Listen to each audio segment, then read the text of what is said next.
తెలంగాణ వాళ్లకు తెలంగాణ సొంతం కావాలా, వేరే వాళ్ళ ఆధిపత్యం, వేరే రాష్ట్రాల ఆధిపత్యం తెలంగాణ ప్రాంతంలో ఉండకూడదు. తెలంగాణ వాళ్లకు అన్యాయం జరుగుతుంది, తెలంగాణ వాళ్లకు ఉద్యోగాలు కావాలి, తెలంగాణ వాళ్లకు విద్య కావాలి, తెలంగాణ వాళ్లకు వ్యాపారాలు కావాలి, ఆఖరికి తెలంగాణ ఫిలిం ఇండస్ట్రీ అంటే తెలంగాణ డైరెక్టర్స్ అభివృద్ధిలోకి రావాలి. సో ఎన్నో కోట్లాది ప్రజల ఆకాంక్షలతో ఎంతోమంది ఉద్యమకారుల యొక్క ఆకాంక్షతో బలిదానాలతో అమరవీరుల ప్రోత్సాహాలతో త్యాగాలతో మన తెలంగాణ ఆవిర్భవించింది. ఎంతోమంది బలిదానాలను కోరింది, ఎన్నో కొట్లాటలు జరిగినాయి, 1200 మంది బలిదానాలు, శ్రీకాంతాచారి, కిష్టయ్య లాంటి ఎంతోమంది అమరవీరుల ప్రాణ త్యాగాలు, అట్లాగే ఎంతోమంది లాఠీ దెబ్బలు, కొంతమంది కాళ్ళు పోయినాయి, కొంతమంది చేతులు పోయినాయి, ఇంకా ఇంకా ఇంకా ఇంకా కేసులు ఎంతోమంది ఉద్యమకారుల చేతిలో, ఉద్యమకారుల మీద ఆ కేసులు అలాగే ఉన్నాయి. తెలంగాణ ఆవిర్భావ దినోత్సవం మనము జరుపుకుంటున్నాం. 10 సంవత్సరాలు కావస్తుంది, కానీ తెలంగాణ స్థితిగతులు మారాయా? తెలంగాణ ఆకాంక్షలు ఏ ఆకాంక్షలతోనైతే, ఏ కళలతోనైతే మన తెలంగాణను సాకారం చేసుకోవాలనుకున్నామో అవి నిజంగానే నెరవేరాయని చెప్పి మనమందరం కూడా అనుకుంటున్నామా? ఎందరో మహానుభావులు అందరూ కూడా ఎంతో కృషి చేశారు మన తెలంగాణ వాళ్ళ కోసం, తెలంగాణ రావాలని చెప్పి. వాళ్ళందరినీ మనం స్మరించుకుంటున్నాం, వాళ్ళందరి త్యాగాలు గుర్తుపెట్టుకుంటున్నాం. ప్రజల గుండెల్లో ఎప్పటికీ కూడా చిరస్థాయిగా వాళ్ళందరూ ఉంటారు. కానీ ప్రభుత్వం వాళ్ళకి ఏం చేస్తోంది? సెక్రటేరియట్ చుట్టూ తిప్పించుకుంటోంది. వాళ్ళకి రావాల్సినటువంటి గౌరవం ఎక్కడ? వాళ్ళకి రావాల్సినటువంటి గౌరవ వందనాలు ఎక్కడ అందుకుంటున్నారు వాళ్ళ గౌరవాలు? ఎక్కడ వాళ్ళని మనం స్మరించుకుంటున్నాం? ఎక్కడ మనం వాళ్ళను సన్మానించుకుంటున్నాం? ఎక్కడ వాళ్ళను మన ప్రభుత్వం గుర్తు పెట్టుకుంటుంది? మిస్ వరల్డ్ ఈ సెలబ్రేషన్స్లో హైదరాబాదు మన యావత్ తెలంగాణ ప్రజలు కాదు, ఎవరు? తెలంగాణ ముఖ్యమంత్రి వర్యులు, కాంగ్రెస్లో ఉన్నటువంటి క్యాబినెట్ గవర్నమెంట్ మంత్రులు. సో వీళ్ళందరూ కూడా మిస్ వరల్డ్ పోటీలకు హాజరవుతున్నారే. 5 సార్లు మిస్ వరల్డ్లను కలవడానికి రేవంత్ రెడ్డి గారు వెళ్ళినరే. మరి మా తెలంగాణ ఉద్యమకారులు ఏం పాపం చేశారు సార్? ఎన్నో ఆకాంక్షలతో, ఎన్నో కళలతో తెలంగాణ సాకారం చేసుకుంటే తెలంగాణలో ఉన్న వాళ్ళే బందిపోట్ల ముఠాలాగా మన తెలంగాణని దోచుక తింటా ఉంటే, గద్దలై పొడుస్తూ ఉంటే, నిరుద్యోగులు ఇంకా అలాగే పడిగాపులు కాస్తూ ఉంటే, ఉద్యమకారుల మీద కేసులు ఎత్తేయకుండా అలాగే ఉంటే, ఇంకా ఉద్యమకారులను పిలిచి మీరు సన్మానించకుంటే మరి అందగత్త పోటీలు ఇంపార్టెంట్ శ్రావ్య. ఉద్యమకారులు మనకెందుకు? అమరవీరుల త్యాగాలు మనకెందుకు? వాళ్ళ త్యాగాలతో మనకి సీఎం కుర్చీలు, ఈ పీఠాలు ఇవన్నీ కూడా మిగిలినాయి. ఈ రోజున బీఆర్ఎస్ వాకిట్లో కవిత కుంపటి. బీఆర్ఎస్లో పవర్ కోసమో పదవుల కోసమో కొట్టుకున్నా, ఈ రోజున రేవంత్ ముఖ్యమంత్రి అయినా, రేపటి రోజున బీజేపీ ఇంకే కొత్త పార్టీయో మళ్ళా అధికారంలోకి వచ్చినా వాటన్నిటికీ మూల కారణం ఒక్కటే, తెలంగాణ నినాదం, ప్రత్యేక తెలంగాణ సాకారం.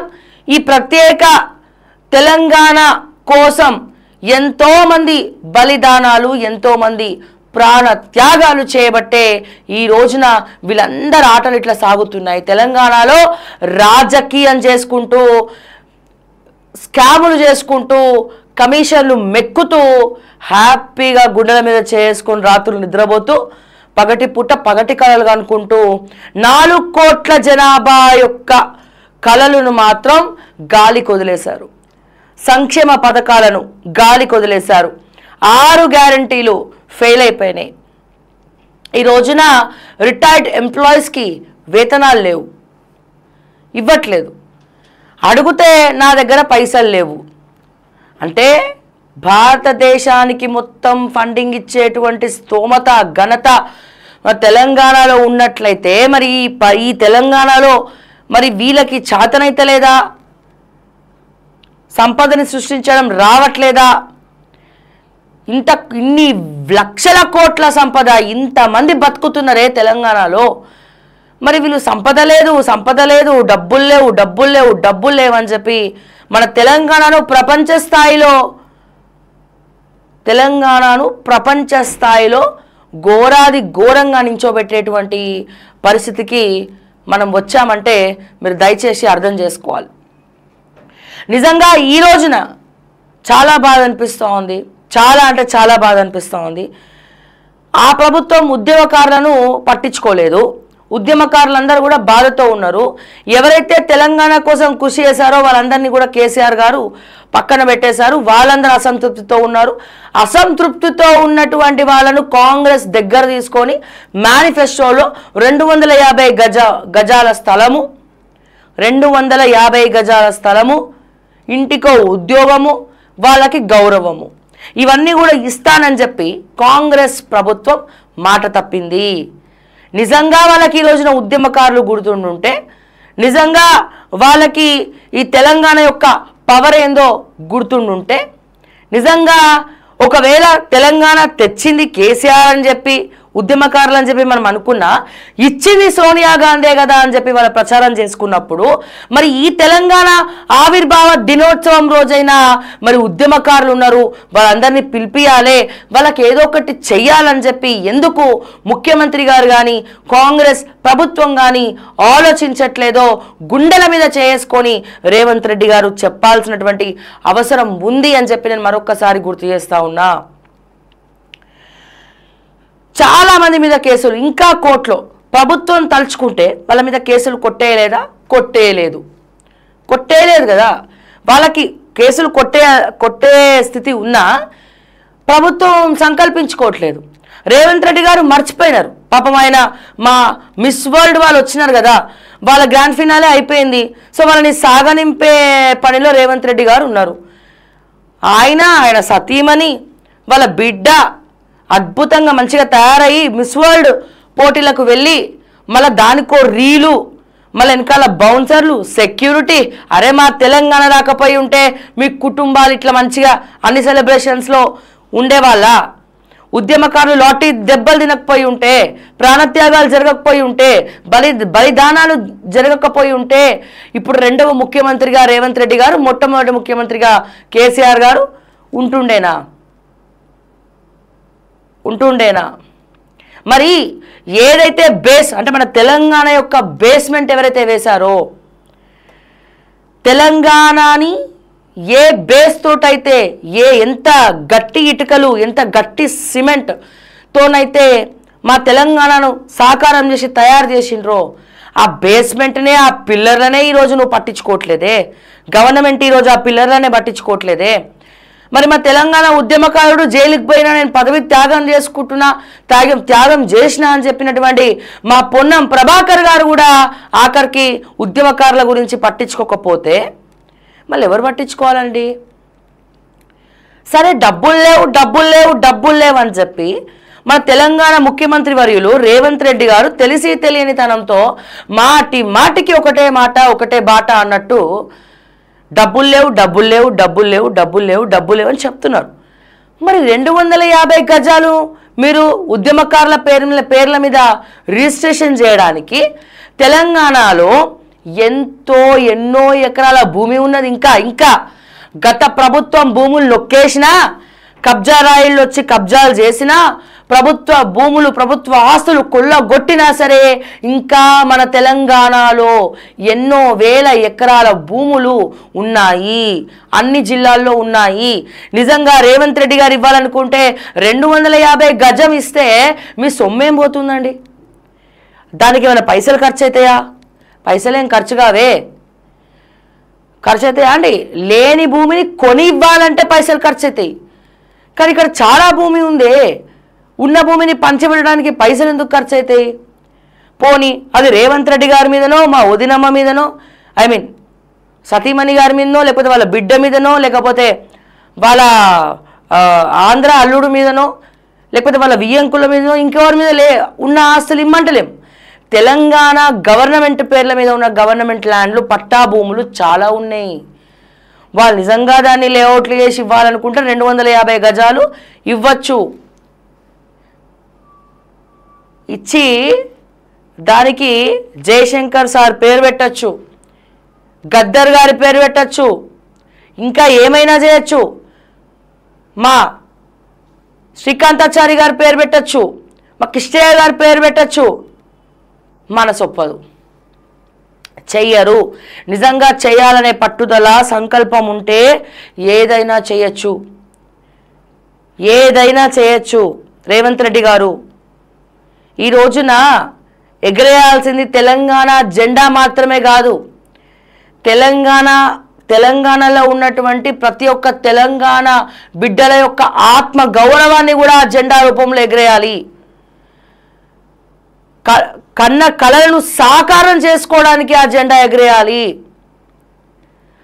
జెండాలు ఎగరేసి స్వీట్లు పంచి తింటే తెలంగాణ ఆవిర్భావ దినోత్సవం కాదు.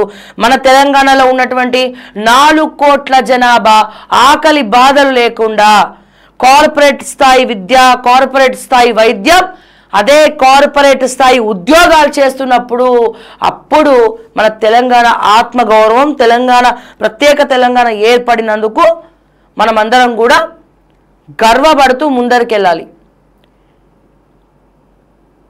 వాళ్ళ గౌరవాలను నిలబెట్టాలి, గౌరవ వందనాలు ఇవ్వాలి. ఉద్యమకారులను ప్రపంచ స్థాయికి వీళ్ళు ఉండబట్టే ఎట్లాగో కేసీఆర్ పేరు వచ్చింది, గాడ్ ఫాదర్ అని, బాపు అని. బట్ కేసీఆర్తో చాలామంది ఉన్నారు, ట్రావెల్ చేసిన వాళ్ళు చాలామంది ఉన్నారు, బలిదానాలు చేసిన వాళ్ళు చాలామంది ఉన్నారు, ఆత్మ త్యాగాలు చేసిన వాళ్ళు చాలామంది ఉన్నారు. మా జర్నలిస్టులు ఉన్నారు, తెలంగాణ ఉద్యమకారులలో జర్నలిస్టులు ఉన్నారు, డాక్టర్లు ఉన్నారు. అసలు 4 కోట్ల జనాభా ఆకాంక్షలు ఉన్నాయి. మరి ఏవి నెరవేరాలా? మరి వాళ్ళకు కూడా న్యాయం జరగాలి కదా. మరి సరే, మీరు సంక్షేమ పథకాలు అన్నీ ఫెయిల్ అయినాయి అనుకుందాం. మీరు 6 గ్యారంటీలు ఆ సునీల్ కనుగోలు గారు వచ్చి మీ చెవులో పువ్వు పెట్టారనుకుందాం. సరే, ఇవన్నీ కూడా పువ్వుకి ఎన్ని ఆకులు ఉన్నాయో, మీరు ఇంకా పువ్వుకి ఎన్ని రెక్కలు ఉన్నాయో మీరు ఇంకా లెక్క పెట్టుకుంటూ కూర్చున్నారనుకుందాం. 6 గ్యారంటీలు ఇవ్వడానికి కూడా డబ్బులు లేవు అనుకుందాం. మిమ్మల్ని కొట్టినా కోసినా పైసలు రావనుకుందాం. మరి మొట్టమొదట మా ఉద్యమకారులకు చేయాల్సినటువంటిది ఏంది? కేసులు కొట్టేయడం. డబ్బులతో కూడుకున్నదా అన్న రేవంత్ అన్న? కాదే, డబ్బులతో కూడుకున్నది కాదు కదా కేసులు కొట్టేయడం అనేది. అట్లాగే ఉద్యమకారులకు భూములు ఇవ్వాలన్నది, గవర్నమెంట్ ల్యాండ్స్ చాలా ఉన్నాయి. మీరు నొక్కడానికేమో టైం తీసుకోరు, కానీ మీరు నొక్కకుండా వేరే వాళ్ళకి అవే భూములు ఇవ్వాలంటే మాత్రం గుండెల బాధ అవుతూ ఉంటుంది, దడబుడుతూ ఉంటుంది. వీటికి ఏం ఖర్చు కాదే. ఉద్యమకారులకు భూములు ఇవ్వడానికి ఖర్చు కాదు, ఉద్యమకారులకు భూములు ఇవ్వడానికి ఖర్చు కాదు. అట్లాగే తెలంగాణ ఉద్యమకారులకు గౌరవ వందనాలు ఇవ్వడానికి ఖర్చు కాదు. అట్లాగే తెలంగాణ ఉద్యమకారులు ఎవరైతే ఉన్నారో వాళ్ళ మీద కేసులు కొట్టడానికి ఖర్చు కాదు. మరి ఇక మీకు ఏం ఘోషణ పైసలు రావు అనే టాపిక్ ఎందుకు వస్తున్నట్టు? పైసలు రాకుండా బట్టి విక్రమార్క గారు ఏం చేస్తున్నట్టు? వైఎస్ రాజశేఖర రెడ్డి గారు కట్టుకున్నాడు, పంచగట్టుకుంటే వైఎస్ రాజశేఖర రెడ్డి గారు అయిపోరు. ఆయన ఆలోచించే విధానం కూడా రావాలి. ప్రణాళికాబద్ధంగా ఫైనాన్స్ని తీర్చిదిద్దాలి. బడ్జెట్ ఇవ్వడంలో తీసుకోవడంలోనే తప్ప, అంటే డబ్బులు తీసుకోవడంలో తప్ప ఇవ్వడంలో బట్టి గారు ఫెయిల్ అయినారు.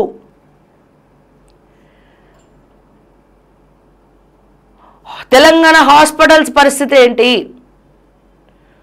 హాస్పిటల్స్లో వచ్చేటువంటి మందుల పరిస్థితి ఏంటి, తెలంగాణలో స్కూల్స్ పరిస్థితి ఏంటి, ఒక ఐఏఎస్ అధికారిని, ఒక ప్రిన్సిపల్ సెక్రటరీ, సోషల్ వెల్ఫేర్ డిపార్ట్మెంట్కి సంబంధించినటువంటి ప్రిన్సిపల్ సెక్రటరీ అదే దళిత బిడ్డలను బాత్రూమ్లు కడగమని చెప్తుంది. దళిత బిడ్డలట వాళ్ళ బాత్రూమ్లు కడుక్కోవాలంట. ఎందుకు? మనం సపరేట్గా స్టాఫ్కి పెట్టచ్చు కదా. పిల్లలు ఎందుకు పని చేయాలి? ఎందుకు చేయాలి? ఇక కొంతమంది చెప్తారండి, ఏమని చెప్తారు, ఎవరి పనులు వాళ్ళు చేసుకోవాలి. ఇదే అమెరికా వేరే దేశాలలో అయితే అక్కడ పిల్లలకు ప్రతి ఒక్క పని నేర్పిస్తారు, ప్రతి ఒక్క పని వాళ్ళే చేసుకోవాలి, బట్టలు కూడా వాళ్ళే ఉతుక్కుంటారు, మిషన్లు వేసుకుంటారు, లాండ్రీలు వేసుకుంటారు, మళ్ళీ తీసుకొచ్చి వాళ్ళే ఆరేసుకుంటారు, అన్ని పనులు వాళ్ళే చేసుకుంటారు అని. మరి అమెరికా లాంటి దేశాల్లో రిజర్వేషన్స్ లేవన్నా అట్లా చేసుకోనికి. మన భారతదేశంలోనే రిజర్వేషన్లు ఉన్నాయి, వేరే ఎక్కడ ఏ దేశాలలో లేవు రిజర్వేషన్లు అనేవి, ఈ కులాల మధ్యలో చిచ్చులు అనేవి ఇవన్నీ లేవు. చదువు టాలెంట్ మీదనే ఆధారపడి ఉన్నది ఎక్కడైనా. మన దేశంలోనే నువ్వు ఎస్టీ, నువ్వు ఎస్సీ, నువ్వు అక్కడే ఉండు, నువ్వు బీసీ, నువ్వు ఇక్కడే ఉండు, నువ్వు అగ్రకులం, నువ్వు ఇక్కడనే కూర్చోవాలి. మళ్ళీ రిజర్వేషన్లలో మళ్ళీ సపరేట్గా యాదవ్నే ప్రేమించాలి, వాళ్ళకి సహకరించాలి, వీళ్ళే సహకరించాలని చెప్పి తీసుకొస్తుంది. మరి అమెరికా లాంటి స్థాయి చదువులు ఇవ్వండి మన తెలంగాణలో, మన భారతదేశంలో. అమెరికాలో పిల్లలకు 10th 12th వరకు ఉచిత విద్య, నాకు తెలిసి మొత్తం అందరికి కూడా ఇంటికే బస్సు వచ్చి తీసుకుపోతుంది పిల్లల్ని. మీరు కూడా అట్లా చేయండి. అప్పుడేంది బాత్రూమ్ లేని అన్ని అడుగుతారు మీ ఇంటికి వచ్చి కూడా.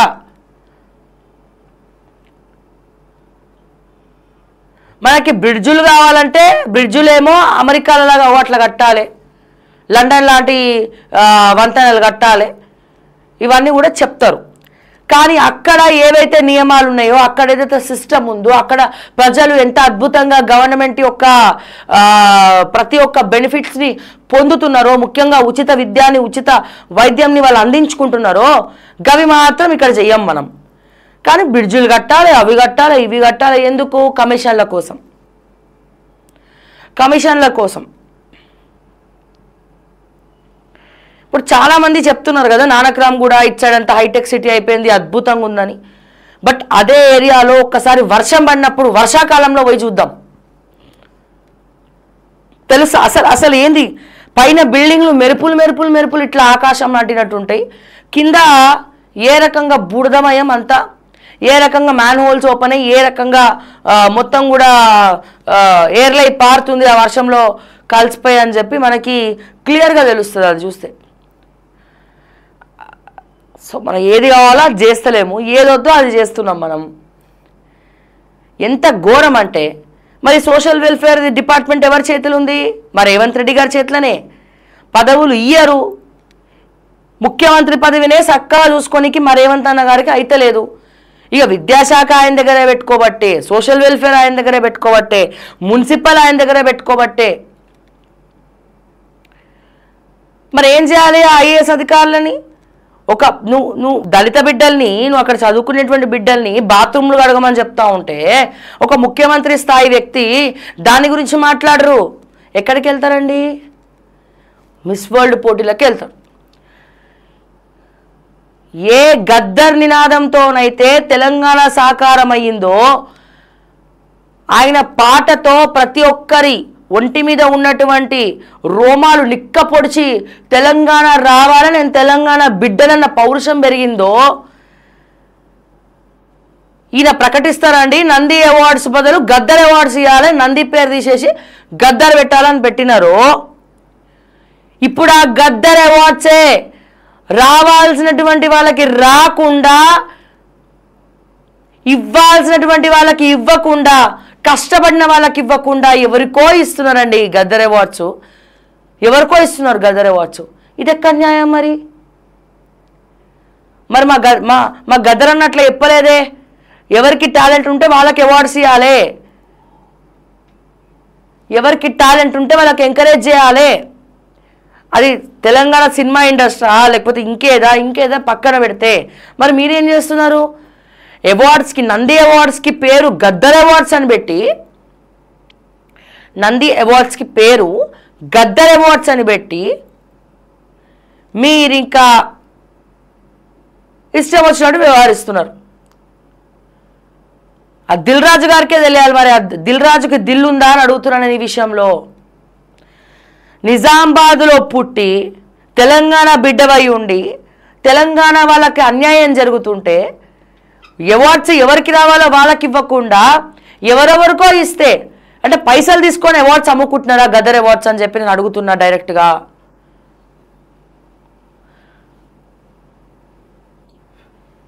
పేరేమో గద్దర్ది. అంత గొప్ప వ్యక్తి పేరు పెట్టి అవార్డ్స్ ఇస్తున్నప్పుడు ఈ పార్షియాలిటీలు ఎందుకు? ఇక్కడ కూడా అమ్ముడు పోవడాలు ఎందుకు? అవార్డ్స్ని కూడా అమ్ముకుంటున్నారా అని చెప్పి నేను అడుగుతున్నా. గద్దర్ జ్యూరీ మెంబర్స్ అందరిని అడుగుతున్నా, Gaddar awards jury members, committee members అందరిని అడుగుతున్నా, చెప్పండి మరి. అంత గొప్ప వ్యక్తి పేరు మార్చినారు కదా ముఖ్యమంత్రి గారు, మరి మీరు ఎందుకు అమ్ముకుంటున్నారండి ఉద్యోగాలు, మన అవార్డ్స్? చట్టబద్ధంగా న్యాయబద్ధంగా తెలంగాణ వాళ్ళకు ఎక్కడెక్కడైతే టాలెంట్స్ ఉన్నాయో వాళ్ళకి అవార్డ్స్ ఇచ్చి, గద్దర్ అవార్డ్స్ ఇచ్చి ఎంకరేజ్ చేయకుండా మీరు ఎవరికి ఇస్తున్నారండి అవార్డ్స్ ఈ రోజున?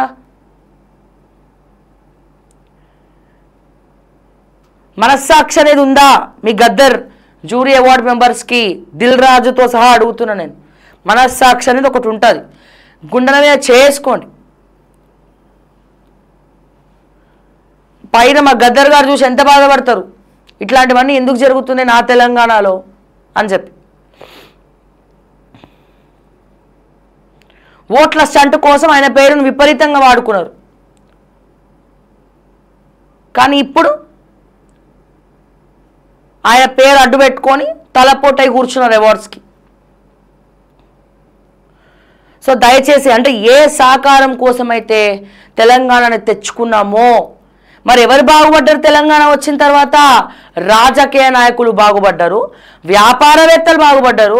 పోనీ ఆ బాగుపడేదేదో మన తెలంగాణలో ఉన్న వ్యాపారవేత్తలు బాగుపడ్డారా చెప్పండి గుండెల మీద? మన తెలంగాణలో ఉన్నటువంటి వ్యాపారవేత్తలు బాగుపడ్డారా? ఈ కాంట్రాక్ట్స్, ఈ ప్రాజెక్ట్స్ కూడా మెగా కృష్ణారెడ్డి లాంటి ఆంధ్రోడికే ఇచ్చి, పట్టం కట్టి అన్ని వాళ్ళకే ఇచ్చి కాంట్రాక్ట్లన్నీ మీరు చూడండి. 10 మంది వ్యాపారవేత్తల ప్రాజెక్టులు ఉంటే ఆ 10 మందిలో 9 మంది ఆంధ్రాకి సంబంధించిన వాళ్ళే ఉంటారు. ఈ ప్రశ్నని కేసీఆర్ని కూడా చాలాసార్లు అడిగినాం. మరి టీఆర్ఎస్ పార్టీ తెలంగాణ రాష్ట్ర సమితి కదా, బీఆర్ఎస్ కదా, భారతీయ రాష్ట్ర సమితి కదా, బహుశా అందుకే భారతీయ రాష్ట్ర సమితి కాబట్టి ప్రాజెక్టులను తీసుకుపోయి ఆంధ్రలో కట్టుబెట్టినారు. మళ్ళీ ఏంది ఇక్కడ ఐఏఎస్ ఆఫీసర్లు కూడా తెలంగాణ వాళ్ళు ఉండద్దు, ఆంధ్రోళ్ళే, బీహార్ వాళ్ళు, లేకపోతే పంజాబ్ వాళ్ళు, ఇంకోరో ఉండాలి. వాళ్ళు ఏమైనా స్కాములు చేసినా